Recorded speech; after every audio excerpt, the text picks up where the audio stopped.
What's poppin'? What's poppin'? You see, I don't want my channel just to be about the same topics because that's not me. Every day, my mind is on something else, and I have a lot of different things that I'm into. Like that's my 68 Mustang, and this is really for the people that just subscribe to my channel. If you haven't looked at my older videos, I've been working on that car for a little over 4 years. And first I started working on it. Then me and my friend Josh, we started, him and his dad, we was working on it together. And then I went back over the road in trucking, so I put it in the shop. And that's where it's currently at now. And it should be here in Arizona by the end of August or the beginning of September, sometime in September. And I'll be happy as fuck. I have to curse because y'all just don't know, man. When COVID hit, I was still working on the car. And when COVID hit, so many Mustang shops that had all the parts together, so many places closed down. I'm talking about places that's been open since the 60s. Places that's been open for a long ass time. They closed down, so, man, had to order this part here, wait on this part. It was all kind of stuff, but it's all worth it. And I'm telling you, the benefits when you first buy that car, it's like no other feeling. You tell yourself, okay, I have to go to work because I have to buy these parts to get this car built. And that's going to motivate you. That's going to motivate you. Then you're going to get into studying the history of the car. That's a whole nother story. You're going to find out who had the car, what's their story, what did they do. That's a whole nother story, and it's a bond that you build with your car. That's special to none. That's why a lot of guys love their car, man, especially guys that actually work on their car and they build it to fit their personality. It's a different bond that you really can't explain. It's something about when you get into that machine, you hear that engine come on and you turn that radio, you touch those seats, you touch that steering wheel. It's nothing like it, man, especially to me, because it's a lot of people that love these modern cars, but for me, I love those classic cars, man, even down to little Beetle cars, those cars, but the vintage ones, I love them, man. I love the vintage mirrors, the lights, the windshield wipers, the fucking seats, the radio knobs, just every detail in those vintage cars, man, because I look back and I say, damn, so much has changed, And another benefit of buying a classic muscle car is when you working on it, man, it's therapy, it's therapeutic. You get off work, you got your car, let's say you have, something in your backyard, you can park the car inside, or you got, something that can cover your car. You go on YouTube, you don't know that much about working on cars, but you go on YouTube and you watch videos while you're working on your car. You grab you a beer or something, you got your music playing. Come on, man.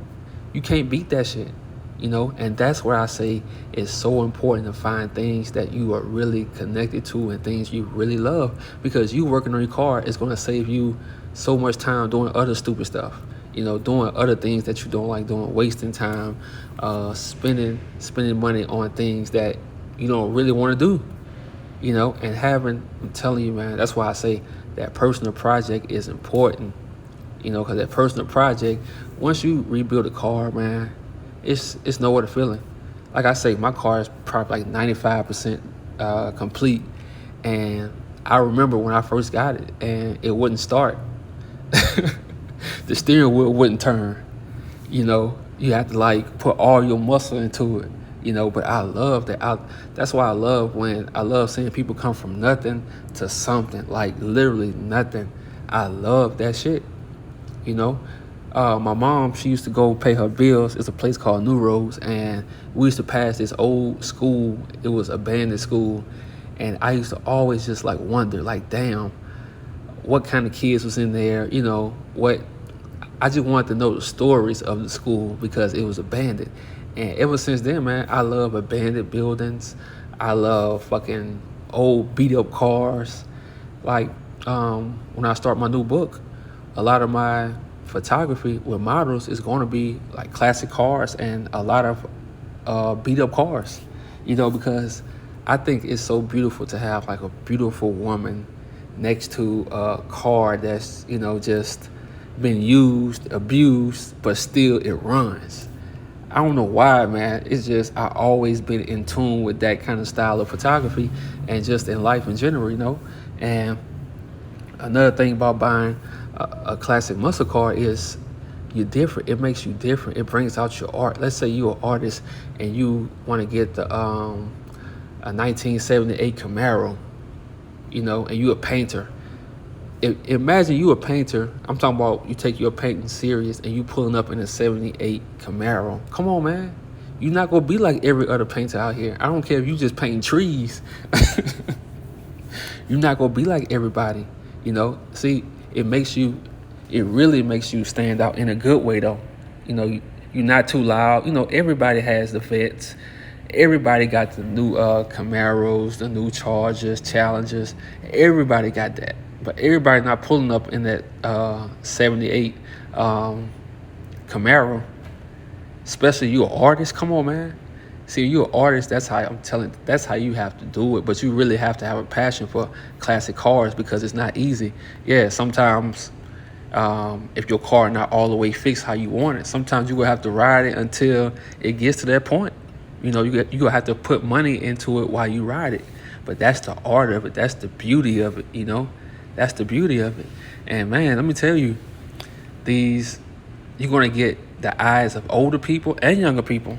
It's certain girls, they love old school cars, but you don't want to get it because of the girls.